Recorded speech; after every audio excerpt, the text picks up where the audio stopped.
السلام علیکم ورحمۃ اللہ وبرکاتہ۔ رب اشرح لی صدری ویسر لی امری واحلل عقدۃ من لسانی یفقہوا قولی۔ پھر ان کے بعد ایسے نالائق جانشین ان کی جگہ آئے جنہوں نے نماز کو ضائع کر دیا اور خواہشات کے پیچھے لگ گئے تو وہ ان قریب گمراہی کو ملیں گے۔ اللہ سبحانہ تعالیٰ نے ہمیں اپنی عبادت کے لیے پیدا کیا ہے۔ سورۃ الذاریات میں آتا ہے وَمَا خَلَقْتُ الْجِنَّ وَالْإِنسَ إِلَّا لِيَعْبُدُونَ، میں نے جن و انس کو محض اس لیے پیدا کیا کہ وہ میری عبادت کریں۔ سورۃ البقرہ میں تمام انسانیت کو مخاطب کرتے ہوئے اللہ سبحانہ وتعالیٰ فرماتے ہیں یا ایھا الناس اعبدوا ربکم الذی خلقکم والذین من قبلکم لعلکم تتقون، اے لوگو اپنے رب کی عبادت کرو جس نے تمہیں پیدا کیا اور ان کو بھی جو تم سے پہلے تھے تاکہ تم بچ جاؤ۔ عبادت کا معنی ہوتا ہے انتہائی خضوع اور عاجزی اختیار کرنا۔ اس عاجزی کی بہترین مثال اور بہترین عبادت نماز ہے۔ نماز عبادت کی اعلیٰ ترین شکل ہے، یہ ایک فرض عبادت ہے۔ نماز ہمیں دنیا میں برائیوں سے بچاتی ہے اور آخرت میں جہنم کی آگ سے۔ نماز ہماری غلطیوں اور کوتاہیوں کا کفارہ بھی کرتی ہے، اسی لیے قرآن مجید میں اور سنت رسول صلی اللہ علیہ وسلم میں اس کی بہت تاکید آئی ہے۔ اس کو ادا کرنے والے کامیاب اور اس سے گریز کرنے والوں کا برا انجام اس آیت میں بتایا گیا ہے جس کا آج ہم مطالعہ کریں گے۔ فَخَلَفَ مِن بَعْدِهِمْ خَلْفٌ أَضَاعُوا الصَّلَاةَ وَاتَّبَعُوا الشَّهَوَاتِ فَسَوْفَ يَلْقَوْنَ غَيًّا۔ سورۃ مریم کی آیت نمبر 59 میں اللہ سبحانہ وتعالیٰ فرماتے ہیں فَخَلَفَ مِن بَعْدِهِمْ خَلْفٌ، تو ان کے بعد ایسے لوگ جانشین ہوئے۔ عربی میں ایک خلف ہوتا ہے، ایک خلف ہوتا ہے۔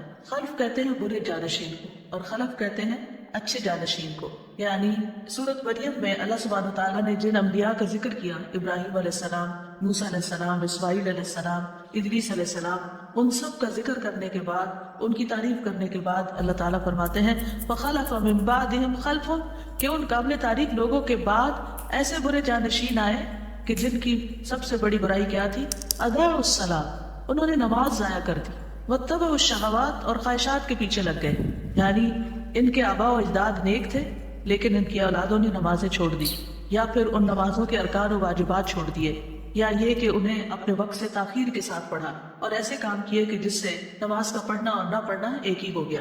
ناخالف لوگوں کی یہاں صفات بیان کی گئی ہیں، جیسا کہ نبی صلی اللہ علیہ وسلم نے بھی فرمایا کہ ان کے بعد کچھ ایسے لوگ آئیں گے کہ وہ ایسی باتیں کریں گے جن پر وہ عمل نہیں کریں گے، اور وہ ایسے عمل کریں گے جن کا انہیں حکم نہیں دیا جائے گا۔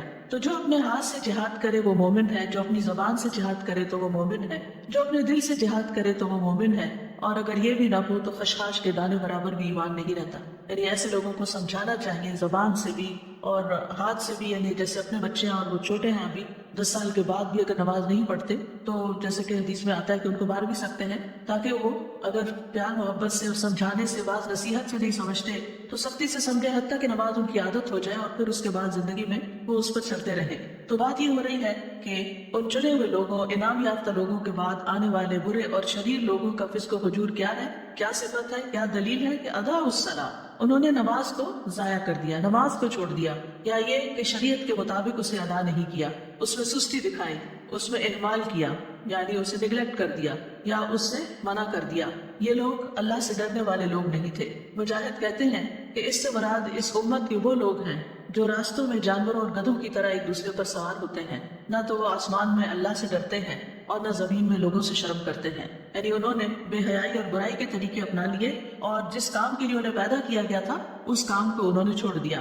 ابو سعید خدری کہتے ہیں کہ میں نے رسول اللہ صلی اللہ علیہ وسلم کو فرماتے ہوئے سنا 60 سال کے بعد نااہل لوگ پیدا ہوں گے، یعنی نبی صلی اللہ علیہ وسلم کے جانے کے 60 سال بعد، جو نماز کو ضائع کر دیں گے اور خواہشات کی پیروی کریں گے اور جہنم کے گڑھے میں جا پڑیں گے۔ ان کے بعد ایسے لوگ جانشین ہوں گے جو قرآن تو پڑھیں گے لیکن وہ ان کے حلق سے نیچے نہیں اترے گا، یعنی صرف تجوید اور قرات کے ماہر ہوں گے لیکن قرآن ان کے دلوں پر اثر نہیں کرے گا اور نہ ہی ان کے عمل میں آئے گا۔ اور قرآن کی قرات 3 طرح کے لوگ کرتے ہیں، نمبر 1 مومن، نمبر 2 منافق اور نمبر 3 فاجر۔ اضاعوا الصلاۃ، انہوں نے نماز کو ضائع کر دیا، یعنی ایک اہم فریضہ جو دین کا ستون ہے، جو ایمان کا معیار اور کسوٹی ہے اور جو رب العالمین سے اخلاص کا ثبوت دینے کا ذریعہ ہے، تو اس میں انہوں نے اپنی نمازیں ضائع کی، یعنی اہم فریضہ کو ادا نہیں کیا۔ تو بہت سے اہل علم یہ کہتے ہیں کہ یہاں اس سے مراد نماز پوری طرح چھوڑ دینا ہے، یعنی یہ وہ لوگ ہیں جو نمازیں چھوڑ دیتے ہیں۔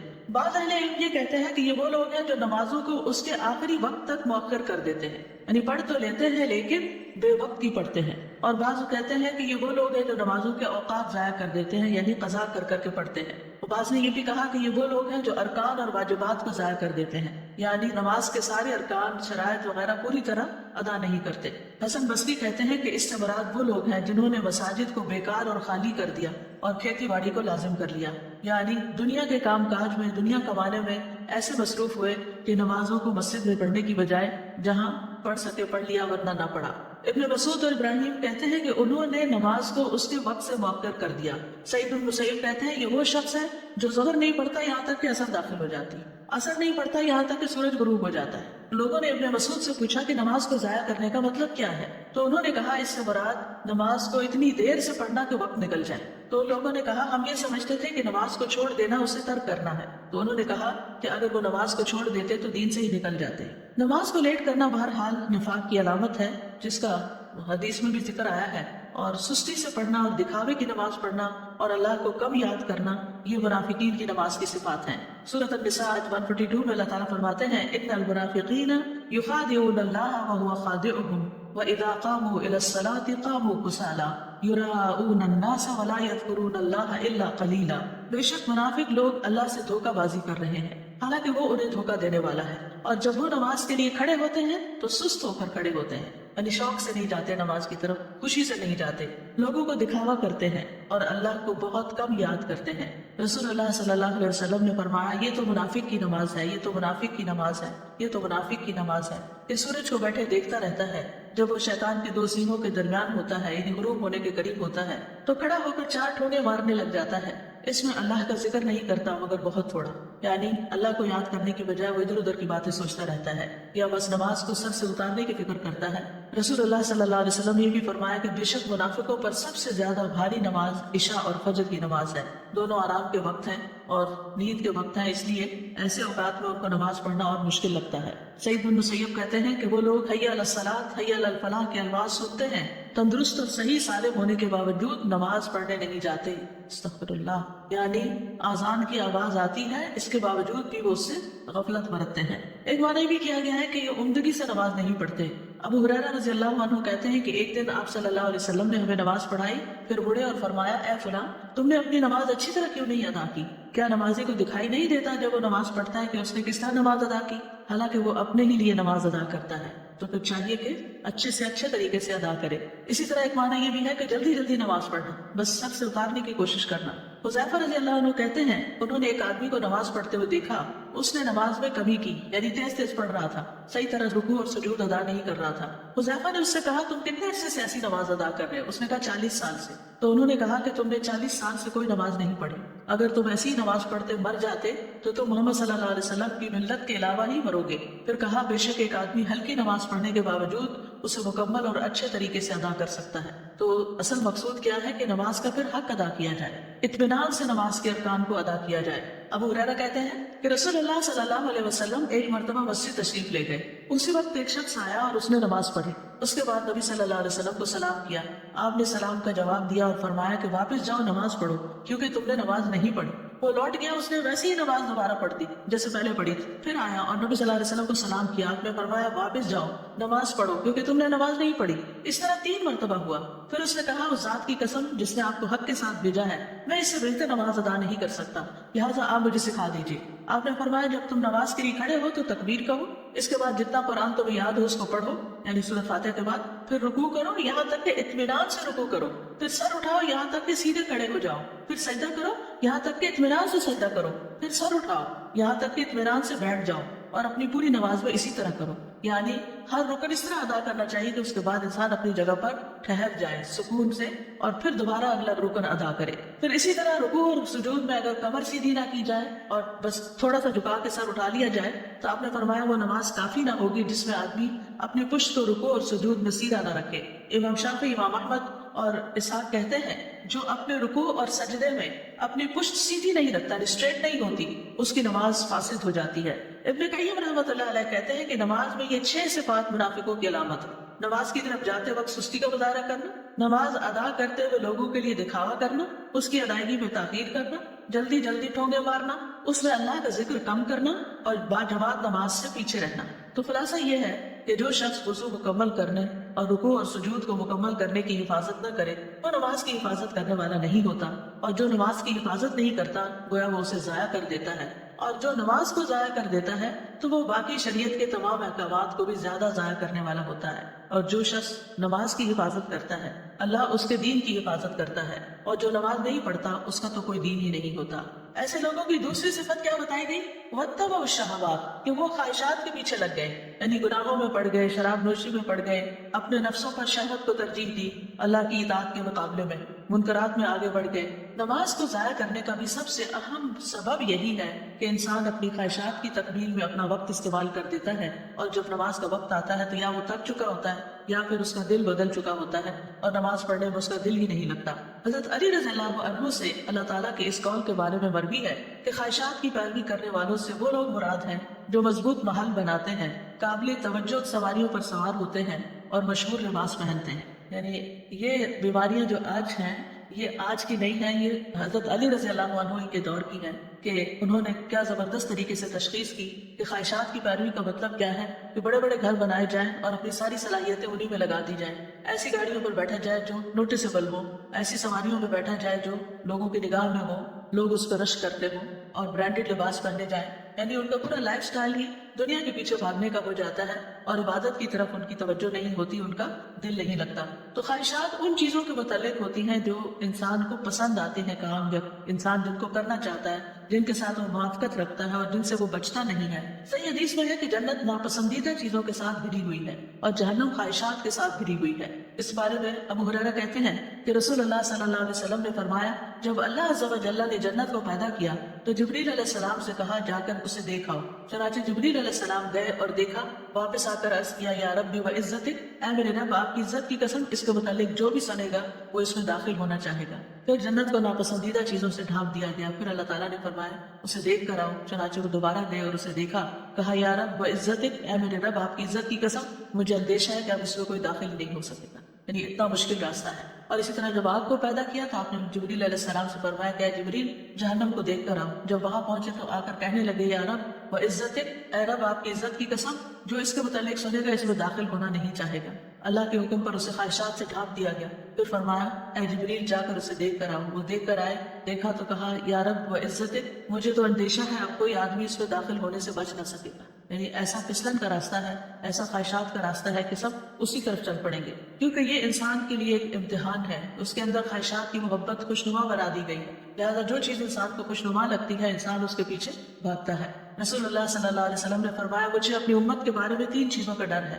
بخیلی جس کی اطاعت کی جائے، یعنی انسان بخل کرے، یعنی دل میں بخل کا خیال آئے تو اس کی پیروی کرے۔ خواہش نفس جس کی پیروی کرے، یعنی کچھ اللہ کے راستے میں دینے کی بجائے اپنی خواہشات پر انسان خرچ کرنے لگے۔ اور گمراہ امام جو لوگوں کو مس لیڈ کرے اپنی خواہشات پرستی کی وجہ سے۔ پھر اسی طرح اپنی مرضی کی زندگی گزارنا، یہ بھی گمراہی کا راستہ ہے۔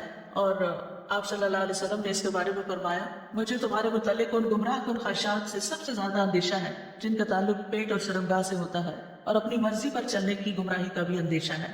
اپنی مرضی پہ چلنے کی گمراہی یعنی جو دل میں آئے گا وہ کریں گے۔ اگر دیکھا جائے تو خواہش کی شدت جو ہے وہ ہر برائی کی جڑ ہے۔ قرآن مجید میں یہ جو آتا ہے وہ احضرت الانفس الشح، تو شح کا معنی یہ کیا گیا ہے کہ کسی چیز میں شدید خواہش رکھنا اور اس کی ہرس کرنا، اور یہ شح جو ہے یہ انسان کو پھر بہت سی برائیوں پر آمادہ کرتی ہے، خون ریزی پر، محرمات کو حلال سمجھنے پر۔ اسی طرح یہ ہے کہ خواہش پرستی جو ہے یہ غفلت کا ذریعہ ہے۔ آپ نے فرمایا کہ میں تمہارے فقر سے نہیں ڈرتا، لیکن اس بات سے ڈرتا ہوں کہ دنیا تم پر کشادہ کر دی جائے گی جیسے پہلے لوگوں پہ کی گئی تھی، تو تم ایک دوسرے سے آگے بڑھنے لگو گے جس طرح وہ ایک دوسرے سے آگے بڑھنے لگے، اور وہ تمہیں غافل کر دے جس طرح ان لوگوں کو غافل کر دیا تھا۔ خواہش پرستی سے انسان اللہ کے ذکر سے غافل ہو جاتا ہے۔ اللہ تعالیٰ فرماتے ہیں، یا ایھا الذین آمنوا لا تلہکم اموالکم ولا اولادکم عن ذکر اللہ، اے ایمان والو تمہیں اموال اور تمہاری اولاد اللہ کی یاد سے غافل نہ کرے، اور جو ایسا کریں گے وہی خسارہ اٹھانے والے ہیں۔ یعنی انسان کی عام طور پر خواہش مال کی ہوتی ہے، اولاد کی ہوتی ہے، پھر آگے جا کر انسان ان چیزوں میں اتنا محب ہو جاتا ہے، اتنا ان سے راضی ہو جاتا ہے کہ اللہ کی یاد سے ہی غافل ہو جاتا ہے۔ یعنی ان چیزوں کے نہ ہونے پر جس طرح وہ رب کو پکارتا تھا، ان کے ملنے کے بعد وہ رب کو اس طرح نہیں پکارتا۔ تو جب انسان خواہشات کی پیروی کرنے لگتا ہے تو وہ فرائض سے غافل ہو جاتا ہے، اور پھر خواہش پرستی ایسی چیز ہے کہ جو اللہ سبحانہ وتعالیٰ کے احکامات کو بوجھ بنا کے رکھ دیتی ہے۔ عبداللہ ابن عمر کہتے ہیں میں نے نبی صلی اللہ علیہ وسلم کو فرماتے ہوئے سنا، کتنے ہی لوگ ایسے ہیں جو اپنی خواہش نفس کو پورا کرنے میں لگ جاتے ہیں، یعنی پھر مراد یہ ہے کہ اپنے فرائض کو بھول جاتے ہیں، اپنی ذمہ داریاں بھول جاتے ہیں، ان کے لیے قیامت کے دن جہنم کے سوا کچھ نہ ہوگا۔ لیکن جو شخص خواہش پر نماز کو ترجیح دے تو اس کی فضیلت بھی بیان کی گئی ہے۔ حدیث میں آتا ہے اللہ تعالیٰ 3 قسم کے آدمیوں سے محبت کرتا ہے، ان پہ ہنستا ہے، ان سے خوش ہوتا ہے۔ ان میں سے ایک وہ جس کی بیوی خوبصورت ہو، اس کے پاس بہترین نرم بستر ہو، لیکن پھر بھی وہ قیام کرنے کے لیے رات کو کھڑا ہو جاتا ہے، یعنی خواہشات چھوڑ کر اللہ کے حضور کھڑا ہو جاتا ہے۔ اللہ تعالیٰ کہتے ہیں میرے بندے نے اپنی شہوت کو ترک کر دیا اور میرا ذکر کر رہا ہے، مجھ سے سرگوشی کر رہا ہے، اگر یہ چاہتا تو سو بھی سکتا تھا۔ تو ان کا انجام کیا بتایا گیا؟ فَسَوْفَ يَلْقَوْنَ غَيًّا، تو ان قریب یہ بھٹک جائیں گے، یعنی نمازوں کو ضائع کرنے والے، خواہشات کی پیروی کرنے والے آخرت میں خسارے اور شر کا سامنا کریں گے، کیونکہ دنیا میں یہ گمراہ ہو گئے اور صراط مستقیم سے بھٹک گئے۔ غیہ کی تفسیر کرتے ہوئے بعض اہل علم کہتے ہیں کہ یہ جہنم کی وادی ہے، اور اس بارے میں جو آثار ہیں وہ یہ ابن جریر نے یہی موقف اختیار کیا کہ غی جہنم کی ایک وادی ہے۔ عربی زبان میں غی کا لفظ جو ہے رشد کے مقابلے میں آتا ہے، بھلائی کے مقابلے میں۔ لا اکراہ فی الدین قد تبین الرشد من الغی، دین میں کوئی زبردستی نہیں، بلا شبہ ہدایت گمراہی سے صاف واضح ہو چکی ہے۔ شر اور گمراہی کو بھی غی کہا جاتا ہے، شر اور گمراہی کے لیے بھی لفظ غی استعمال ہوتا ہے۔ تو جو شخص گمراہ ہوتا ہے وہ بھلائی پر نہیں ہوتا، اور جو بھلائی کا راستہ چھوڑ دیتا ہے تو پھر یہ چیز اس کو عذاب تک پہنچا دیتی ہے۔ اسی لیے بعض اہل علم نے غی سے مراد صرف بھٹکنا نہیں لیا، بلکہ بھٹکنے کا جو انجام ہے جہنم کی صورت میں وہ بھی مراد لیا ہے۔ وہاں کہتے ہیں کہ نہر فی جہنم بعید قعرہ خبیث طعمہ، کہ یہ جہنم میں ایک نہر ہے کہ جو بہت ہی گہرائی والی ہے اور اس کا کھانا انتہائی خبیث ہے۔ ابن عباس کہتے ہیں الغی واد فی جہنم، کہ غی جہنم کی وادی ہے۔ ابن عباس کا قول ہے یہ کہ ان کی گرمی سے پناہ مانگنی چاہیے، جو کہ زنا پہ اصرار کرنے والے، آدھی شراب پینے والے، سود کھانے والے اور اس سے باز نہ آنے والے، اور والدین کی نافرمانی کرنے والے اور جھوٹی گواہی دینے والوں کے لیے۔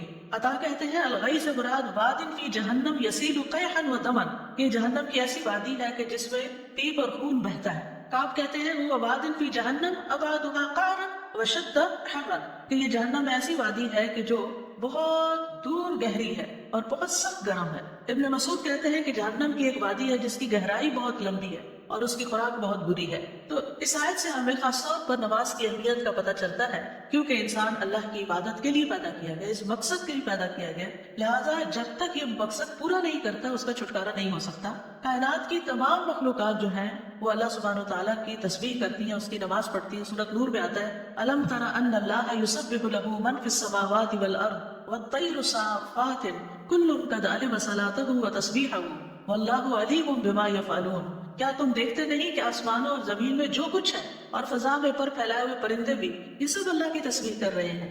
ہر مخلوق کو اپنی نماز اور تسبیح کا طریقہ معلوم ہے، گویا ساری مخلوق پر ہے یہ نماز، ہر ایک کا طریقہ الگ ہے، وہ ان کو خود پتا ہے کہ کیا کرنا ہے، اور جو کچھ وہ کرتے ہیں اللہ سب کچھ جانتا ہے۔ ساری مخلوق اللہ کے آگے سجدہ ریز ہے۔ وَلِلَّهِ يَسْجُدُ مَن فِي السَّمَاوَاتِ وَالْأَرْضِ، آسمان و زمین میں جتنی بھی چیزیں ہیں خوشی اور ناخوشی سے اللہ کو سجدہ کر رہی ہیں۔ تمام انبیاء کی طرف نماز کی وحی کی گئی۔ وَجَعَلْنَاهُمْ أَئِمَّةً يَهْدُونَ بِأَمْرِنَا وَأَوْحَيْنَا إِلَيْهِمْ فِعْلَ الْخَيْرَاتِ وَإِقَامَ الصَّلَاةِ وَإِيتَاءَ الزَّكَاةِ وَكَانُوا لَنَا عَابِدِينَ، اور ہم نے انہیں ایسے پیشوا بنایا جو ہمارے حکم کے ساتھ رہنمائی کرتے تھے، اور ہم نے ان کی طرف نیکیاں کرنے اور نماز قائم کرنے اور زکوٰۃ ادا کرنے کی وحی بھیجی، اور وہ صرف ہماری عبادت کرنے والے تھے۔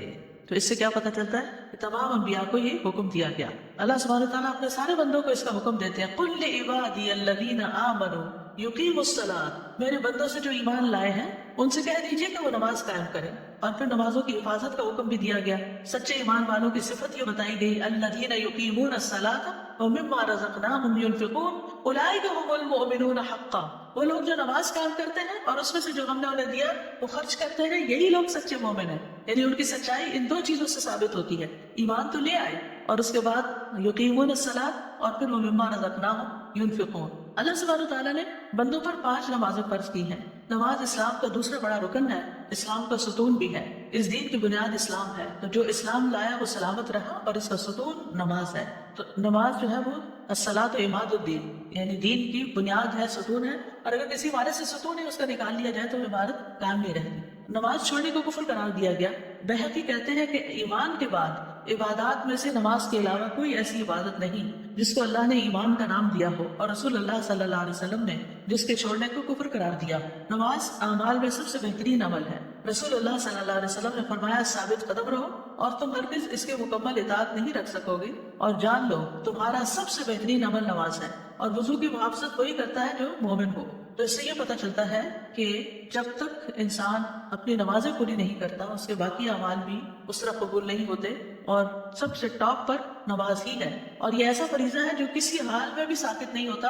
کھڑے ہو کر نماز نہیں پڑھ سکتے تو بیٹھ کے پڑھ لیں، بیٹھ کر نہیں پڑھ سکتے تو پہلو کے بل لیٹ کر پڑھ لیں، لیکن نماز جیسے بھی حالات ہوں چھوڑی نہیں جا سکتی۔ یہاں تک کہ میدان جنگ میں بھی جب دشمن سے مقابلہ ہو تو نماز ادا کرنی چاہیے۔ اللہ سبحانہ وتعالیٰ روزانہ 2 بار فرشتوں سے بندوں کی نماز کی خبر لیتے ہیں، عصر کے وقت اور فجر کے وقت، جب فرشتے تبدیل ہو کر جاتے ہیں اور وہ نمازوں میں ہی آ کر بندوں سے ملتے ہیں۔ اور ہر نماز کے وقت ایک اعلان ہوتا ہے۔ عبداللہ بن مسعود کہتے ہیں کہ رسول اللہ صلی اللہ علیہ وسلم نے فرمایا جب ہر نماز کا وقت شروع ہوتا ہے تو ایک منادی کرنے والے کو بھیجا جاتا ہے، وہ کہتا ہے آدم کے بیٹو اٹھو اور اس آگ کو بچاؤ جو تم نے اپنے نفسوں کے لیے جلائی ہے۔ تو وہ کھڑے ہوتے ہیں اور وضو کرتے ہیں تو ان کی آنکھوں سے ان کے گناہ جھڑ جاتے ہیں۔ جب وہ نماز پڑھتے ہیں تو سابقہ نماز کے درمیانی وقفے میں ہونے والے گناہ بخش دیے جاتے ہیں، یعنی پچھلی نماز اور موجودہ نماز کے بیچ میں جو غلطیاں ہوئی ان کو معاف کر دیا جاتا ہے۔ اور یہی معاملہ پھر عصر کے وقت ہوتا ہے، اور جب مغرب ہوتی ہے تو یہی معاملہ پیش آتا ہے۔ جب عشاء کا وقت ہوتا ہے تو اسی طرح ہوتا ہے۔ جب لوگ سوتے ہیں تو وہ بخشے ہوئے ہوتے ہیں۔ پھر آپ نے فرمایا لوگ بھلائی کی حالت میں رات گزارتے ہیں اور بعض لوگ شر کی حالت میں لسڑ کر یا شر میں لسڑ کر یعنی گندے کام کرتے ہوئے رات گزارتے ہیں۔ نماز کی اتنی اہمیت ہے کہ نبی صلی اللہ علیہ وسلم نے سخت بیماری میں بھی نماز کی فکر کی تھی۔ عبید اللہ بن عبداللہ سے روایت ہے، وہ کہتے ہیں کہ ایک مرتبہ میں عائشہ رضی اللہ عنہ کی خدمت میں حاضر ہوا اور میں نے عرض کیا کہ آپ مجھے رسول اللہ صلی اللہ علیہ وسلم کے مرض الوفات کے بارے میں کچھ بتائیں گی؟ انہوں نے کہا کیوں نہیں۔ رسول اللہ صلی اللہ علیہ وسلم کی طبیعت جب بوجھل ہوئی تو آپ نے پوچھا کیا لوگ نماز پڑھ چکے ہیں؟ ہم نے کہا نہیں یا رسول اللہ، وہ آپ کا انتظار کر رہے ہیں۔ آپ نے فرمایا میرے لیے ایک ٹب میں پانی رکھو۔ ہم نے ایسا ہی کیا۔ آپ نے غسل کیا اور جانے کے لیے کھڑے ہونے ہی لگے تھے کہ آپ پہ بے ہوشی طاری ہو گئی۔ جب افاقہ ہوا پھر یہی سوال پوچھا کیا لوگ نماز پڑھ چکے ہیں؟ ہم نے کہا نہیں یا رسول اللہ، وہ آپ کا انتظار کر رہے ہیں۔ آپ نے فرمایا میرے لیے ٹب میں پانی رکھو۔ آپ نہا کر جانے کے لیے کھڑے ہی ہونے لگے تھے کہ آپ پہ بے ہوشی طاری ہو گئی۔ حضرت عائشہ کہتی ہے کہ لوگ نماز عشاء کے لیے مسجد میں بیٹھے آپ کا انتظار کر رہے تھے، تو آپ نے ابو بکر کے پاس یہ پیغام بھیجا کہ آپ لوگوں کو نماز پڑھا دیں۔ چنانچہ ان دنوں میں ابو بکر لوگوں کو نماز پڑھاتے رہے۔ ایک دن حضور صلی اللہ علیہ وسلم کو اپنے مرض میں کچھ تخفیف محسوس ہوئی تو آپ ظہر کی نماز کے وقت 2 آدمیوں کے درمیان نکلے جن میں سے ایک عباس تھے۔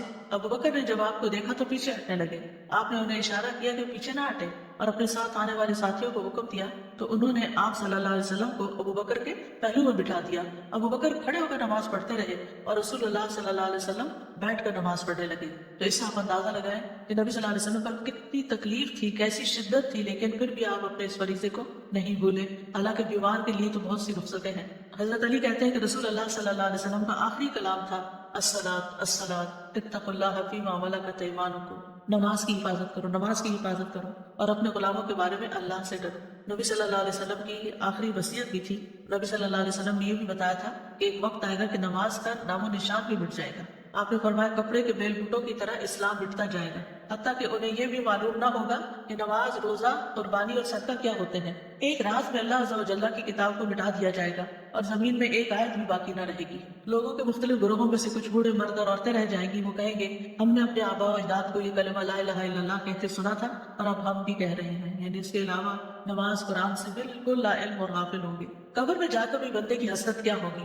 نبی صلی اللہ علیہ وسلم ایک قبر کے پاس سے گزرے، حال ہی میں اس میت کو دفن کیا گیا تھا، تو آپ نے فرمایا 2 رکعتیں ہلکی سی ہوتی ہیں اور تم لوگ انہیں حقیر اور زائد سمجھتے ہو، لیکن وہ 2 رکعتیں اگر یہ صاحب قبر اپنے عمل میں زیادہ کر لیتا تو اس کی نظر میں تمہاری تمام باقی دنیا سے بھی اسے زیادہ محبوب ہوتی۔ لیکن ہم کتنے آرام سے نفل چھوڑ دیتے ہیں، نفل کیا سنت چھوڑ دیتے ہیں، ہمارے بندے بس فرض پڑھ کے کھڑے ہو جاتے ہیں۔ تو ہمیں اپنی نمازوں کا حساب لینا چاہیے، خود اپنا تجزیہ کرنا چاہیے کہ ہم کیا نماز کو ادا کرنے والے ہیں یا نماز کو ضائع کرنے والے ہیں۔ اور ضائع کرنے میں تاخیر سے پڑھنا بھی مراد ہے، تو وقت پر نماز پڑھنی چاہیے، کیونکہ قرآن مجید میں آتا ہے ان الصلاۃ کانت علی المؤمنین کتابا موقوتا، بے شک نماز ایمان والوں پر ہمیشہ سے ایسا فریضہ ہے جس کا وقت مقرر کیا ہوا ہے۔ عبداللہ بن مسعود کہتے ہیں میں نے نبی صلی اللہ علیہ وسلم سے عرض کیا اللہ کو کون سا عمل زیادہ پسند ہے؟ آپ نے فرمایا نماز کو اس کے وقت پر ادا کرنا، یعنی جب ٹائم داخل ہو جائے تو پھر نماز کی طرف دوڑے، اور جو نماز کو وقت پر ادا کرے گا، پابندی سے ادا کرے گا، اللہ تعالیٰ کو اس سے کیا وعدہ ہے؟ اللہ تعالیٰ اس کو جنت میں داخل کرے گا۔